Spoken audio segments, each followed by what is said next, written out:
Hey everyone, this is Ben back with you in the Midwest Model Shop for another episode of Shop Talks. I didn't actually get anything done this week because I wasn't at home, which is another reason why I'm doing the Shop Talks video. My wife and I, Nora, went ahead and took our first vacation in quite a long time. Normally, she comes along on some of my work trips, and we try and get some time away together and have fun and things like that, but there's still work trips. I'm working and they're short and there's a timeline and I have to do things while I'm there, and then we try and hang out when I'm off. So this was an actual vacation. I'm not going to tell you guys where I went because I've noticed that if I suggest something, everyone's really awesome and is like, hey, yeah, that looks like a good idea. I'll go buy this thing. I'll go use this thing. And all thousands and thousands of you do, and then it's gone and it's used up. So then when I go back to try and buy more or use it, it's sold out. It's a real bummer. So I don't want this place to be sold out and used up and gone. So I'm not telling you where I went, but we had a really great time. What I wanted to talk about this week, though, was something really cool. A couple videos ago, I finished the Warhammer 40K build at Night Castellan. I know it's not this crowd's normal video, but what I wanted to talk about was how rewarding of a build that was. Primarily because I don't have it anymore. It was one of those promo deals where they're like, hey, we paint one of these up and put together in the store, and it stays in the store so people could see it, and it's for the store. So it was, they said, would you want to paint it? And I said, sure, I'll paint it. That'll be fun. Actually, what happened was my stepson was there. He was talking to the guy. They were looking at my Instagram page and someone there said, why don't you give it to him, have Ben paint it up and put it in the shop. So my stepson came home with it. He's like, check this out. And I was like, what am I supposed to do with this thing? So that's how I ended up getting into it. And anyway, when I was finished, first of all, I didn't tell my stepson that I was lighting it up at all. And that's normally not something that's done with those builds. And then we definitely did not tell the shop owner. So I went to the store, brought it back, and we're showing him everything. And then I lit it up. I pushed the button and the lights shine. You should have seen his face. I wish we could have documented that or done something different there to capture it. But that alone was worth the build. I guess what I'm getting at is it was surprising to me how much of an impact building that model and just giving it back to someone made. And they're using it obviously as a tool to help sell things. My stepson went back the other day and he said, he talked to the owner and the guy goes, oh, I've pulled it out twice already to sell stuff. New people come in, they look at the models, they see the options, this is what you could do. Oh, and you can go think way outside the box and you could paint it up like this and you can go ahead and light it if you want to. I mean, there's no limitation to what you can do. So it's helping this individual make some sales, which is the point, of the promo model. So I just was surprised at how much he benefited from that, and it really made me feel good. It's hard to impress people in that genre anyway, right? Because they're surrounded by that product and those types of things all day long. So they're used to saying, oh, wow, hey, that looks nice, and, being polite, right? But he was genuinely impressed, which impressed me because I don't really know what I'm doing with those models. I just built it the way that I normally would build anything. But it was so rewarding to see how happy he was with how it turned out, and that he was able to show it off and use it to help sell things and excite other people. And I'm not saying that because I did it. I'm saying because I didn't realize that a model could have that kind of an impact on people that I don't know. And so I guess what I'm saying today is I know a lot of people do commission builds, and I know a lot of you do builds and you give it to a friend or a family member, somebody special. I didn't realize what I was missing out on by doing that.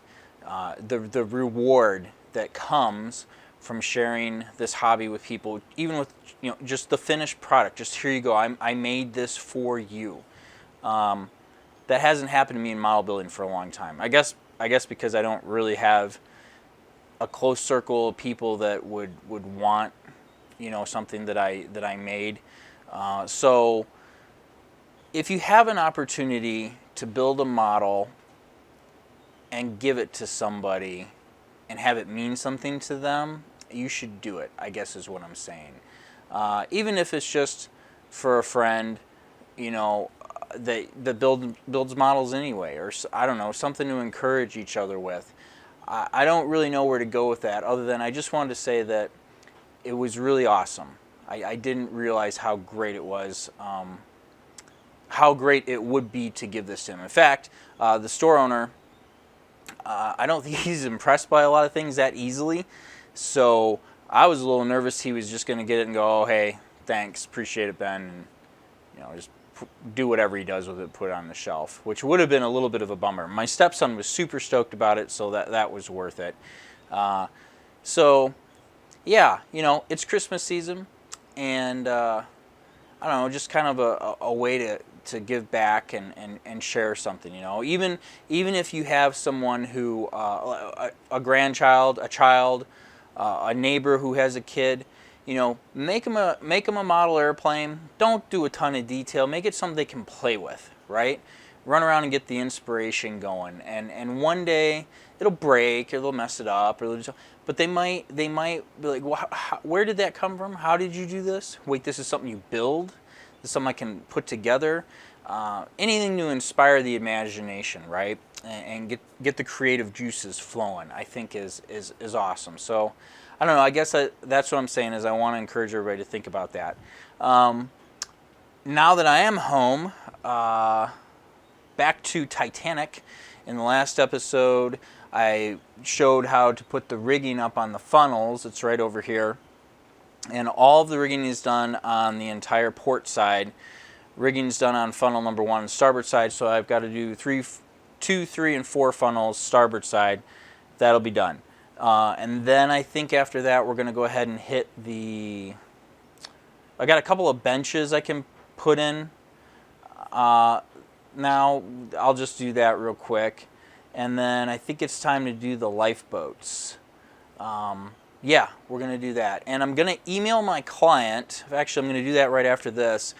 The 2 lifeboats on the front of the ship, I don't know if they're outriggers or I forget the names. I'll get it right for the video. Back then, they were deployed or ready to be deployed. They were hung out on the side of the ship ready to go. And that was an old maritime law thing. You had to have a rescue boat, if you will, ready to go at a moment's notice should you be sailing along and you see someone in distress out in the sea. But I got to ship this thing.